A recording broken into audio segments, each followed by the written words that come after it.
결혼 준비를 시작하면 처음 듣는 단어들이 많이 있는데요. 리허설도 그 단어 중 하나입니다. 리허설은 웨딩 촬영을 의미하는데 스튜디오 촬영이라고 생각하시면 편합니다. 저도 스튜디오에서 촬영할 줄 알고 처음에 플래너와 계약할 때 스드메 계약을 했었는데요. 스드메 계약 시 스튜디오 촬영할 때 필수 구매 비용을 안내해주게 됩니다. 그때 들었던 필수 구매 비용은 촬영 원본 44만 원과 촬영 수정비 40만 원, 그리고 스튜디오 촬영은 어떤 드레스를 입느냐에 따라 헬퍼 비용이 발생할 수 있다는 점을 들었습니다. 시간이 지날수록 이 비용이 너무 비싸다고 느껴졌습니다. 스드메를 패키지로 결제를 이미 했는데 왜 필수 구매 비용이 100만 원이나 더 발생하는지 이해가 되지 않았습니다.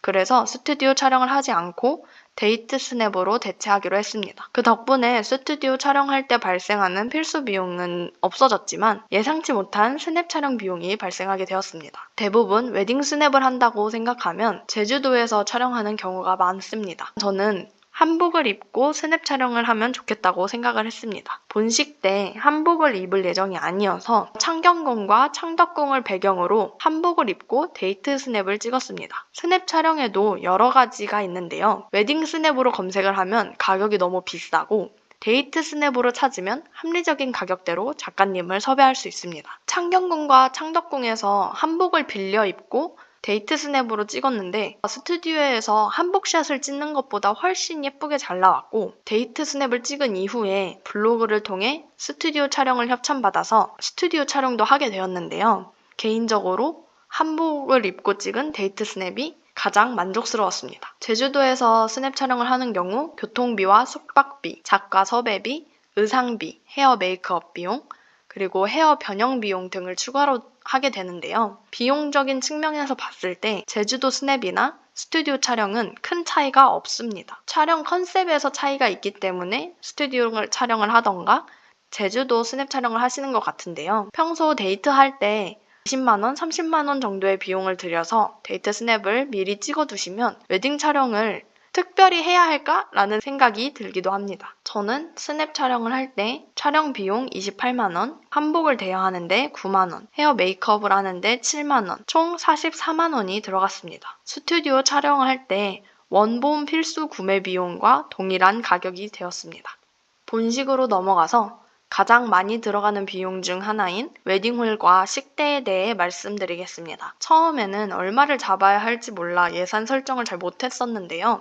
웨딩홀과 식대 예산을 잡을 때에는 웨딩홀 투어를 다녀와야 예산을 대략적으로 알 수 있었습니다. 저희는 플래너님을 통해 저렴하면서 강남에 있는 식사가 맛있는 그리고 주차가 괜찮은 곳을 추천받았습니다. 가격, 위치, 식사, 주차 이 4가지 조건은 단 하나라도 빠질 수가 없기 때문에 후보 리스트를 이미 플래너님들이 가지고 있습니다. 근데 이제 이 4가지 중에 우선순위에 따라 추천받는 곳이 달라지기 때문에 내가 얼마나 무엇을 우선순위에 두고 생각하는지를 잘 전달하는 게 중요합니다. 저희는 일단 예산을 맞추는 게 가장 중요했기 때문에 유명한 웨딩홀, 예쁜 웨딩홀을 다 제외하고 적당한 컨벤션홀 위주로 선택을 했습니다. 가격이 저렴하다고 해서 특별히 이상하거나 그런 거는 아니었고 다 예쁘게 꾸며져 있었습니다. 두 번째 우선순위로 생각했던 거는 위치인데요. 특히 강남을 생각을 했습니다. 저희는 하객분들이 지방에서 오시는 분들이 많았고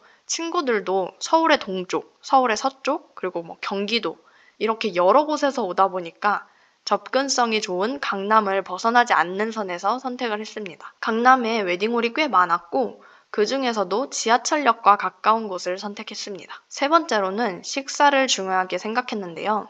예전에는 웨딩홀을 계약하기 전에 식사를 미리 해보고 결정할 수 있었지만 요즘에는 웨딩홀을 계약을 해야만 식사를 해볼 수 있는 방식으로 바뀌었고 플래너님의 의견을 많이 참고했습니다. 플래너님한테 추천받은 곳은 다 맛있는 곳이었고 실제로 리뷰를 찾아봤을 때도 식사가 만족스럽다는 리뷰가 많이 있었습니다. 웨딩홀 투어를 했던 곳 중 하나는 뷔페 요리가 유명한 웨딩 업체의 자회사라고 해서 맛이 보장되어 있을 거란 생각에 그곳으로 선택을 했습니다. 물론 투어를 했던 곳 중에 홀도 넓고 가장 제 스타일이었기 때문에 선택하기도 했습니다. 마지막으로 강남에서 결혼식을 진행하면 주차는 어느 정도 포기해야 할 수도 있습니다. 제가 선택한 곳은 자체 주차장은 그리 크지 않아도 주변 건물 주차장들과 제휴가 잘 돼 있어서 불편하지 않게 주차할 수 있었습니다. 저희는 가장 비수기, 가장 비선호하는 시간대에 결혼식을 예약했기 때문에 대관료와 식대에서 할인을 좀 받았습니다. 사람들이 가장 선호하는 시기는 보통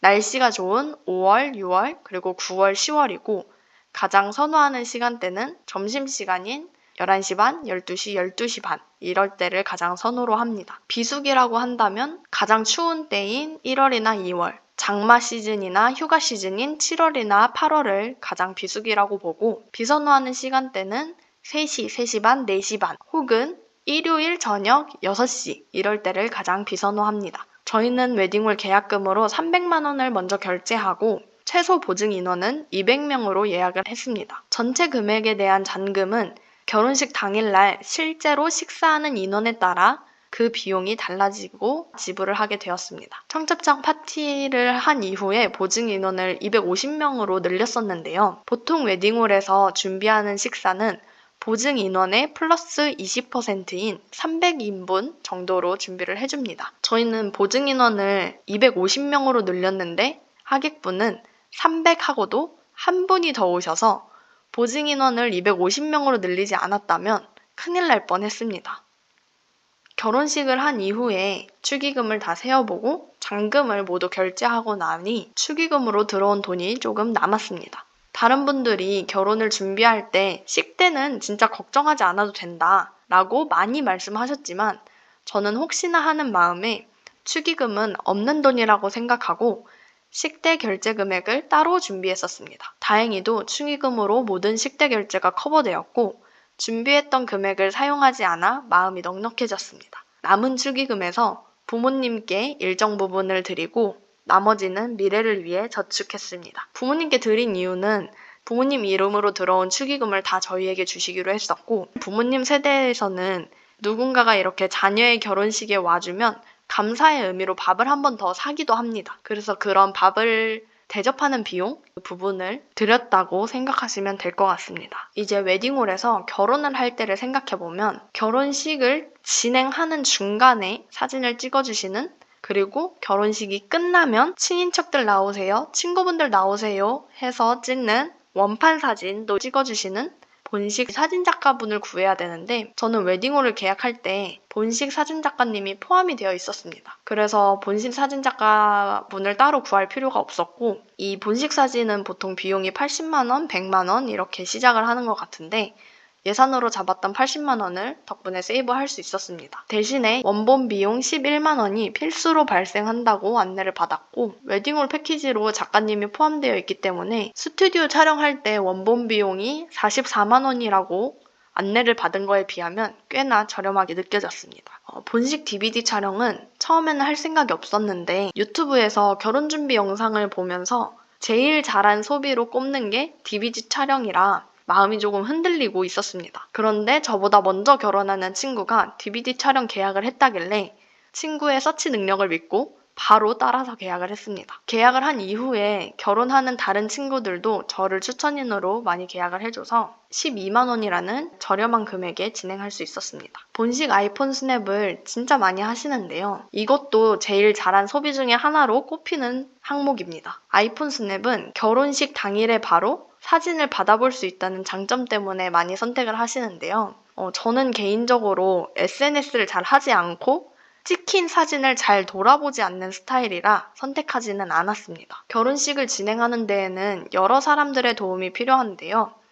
저는 주례 없는 결혼식을 하는 대신 교회 목사님께 축복 기도와 성운 선포를 부탁드렸습니다. 목사님께 사례금을 드렸지만 목사님께서 저를 아끼는 마음에 사례금을 돌려주셨습니다. 사회는 저희 부부를 소개시켜준 동아리 선배에게 부탁했고 처음에 식사 대접을 한 비용도 예산에 포함을 시켰고 결혼식이 끝난 다음에 사회 사례금을 따로 드렸습니다. 축가는 교회 성가대분들이 해주셨기 때문에 성가대분들이 회식할 수 있도록 사례금을 드렸고 축의대는 보통 가족들이 해주기 때문에 사례금은 없었지만 가벼운 선물을 개인적으로 드렸습니다. 가방 순위는 여동생이 해주었는데요. 가방 순위를 할 때는 헤어 메이크업을 할 수 있도록 10만 원만 생각하고 있었는데 여동생이 미용실에 가서 파마를 한다길래 파마 비용을 대줬습니다. 내가 파마 비용 대줄게 라고 얘기하고 나서 비용 나온 걸 보니까 20만 원이었습니다. 그래도 결혼식 당일날 동생이 저를 잘 챙겨줘서 결혼식을 잘 마칠 수 있었습니다. 저는 부케를 선택할 때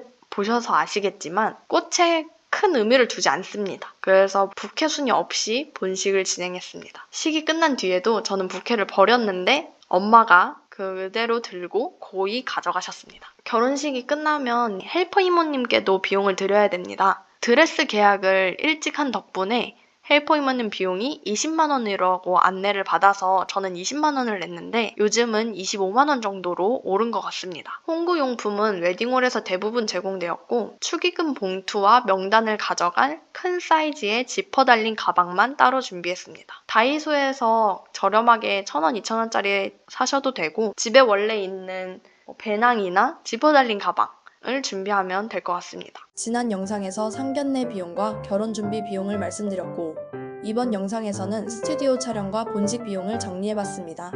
스튜디오 촬영 대신 스냅 촬영을 하면서 65만 원을 아낄 수 있었고 웨딩홀 대관료나 식대를 포함하여 본식을 진행하는데 필요한 금액은 2천만 원으로 잡았지만 여러 할인 제도를 적극 이용하여 150만 원을 아낄 수 있었습니다. 첫 영상부터 지금까지 결제한 금액은 약 2,700만 원으로 아직 신혼여행이나 신혼집에 대한 이야기가 남아있습니다. 이 영상에 나오는 결혼비용 총정리 양식이 필요하신 분은 더보기란을 통해 다운받아 사용하실 수 있고 다음 영상도 기대해 주시기 바랍니다. 감사합니다.